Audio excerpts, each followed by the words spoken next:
Night ஆனால் இடி மின்னல் மழையாக இருக்குது. காலையில் பார்த்தா ஒரே வெயிலாக இருக்குது. வெதரை கணிக்கவே முடியல.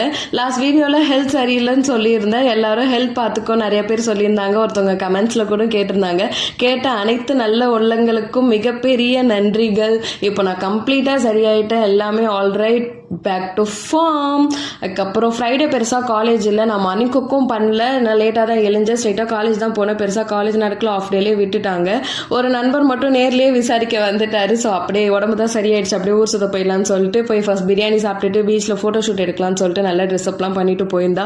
ஒரே காற்று, எந்த ஃபோட்டோவுமே ஒழுங்காக வரலை. இப்போ பரவாயில்லன்னு சொல்லிட்டு சும்மா கதை பேசிட்டு இவ்வளோ நாள் சாப்பிடாம ட்ரையாக இருந்ததுக்கு பிடிச்சது எல்லாம் கடைக்கும் போய் வேணுங்கிறதெல்லாம் வாங்கி சாப்பிட்டுட்டு மனசார ஊர் சுற்றிட்டு நிறைய கதை பேசிட்டு டேவை சிறப்பாக முடிச்சிட்டேன். உங்கள் டே எப்படி போச்சுன்னு மறக்காமல் கமெண்ட்ஸில் சொல்லிடுங்க. நீங்கள் என் சேனலுக்கு புதுசு இன்னும் சப்ஸ்கிரைப் பண்ணாமல் பார்க்குறீங்கன்னா சப்ஸ்கிரைப் தட்டி விட்டுக்கோங்க. நெக்ஸ்ட் வீடியோவில் பார்க்குறேன். பாய்.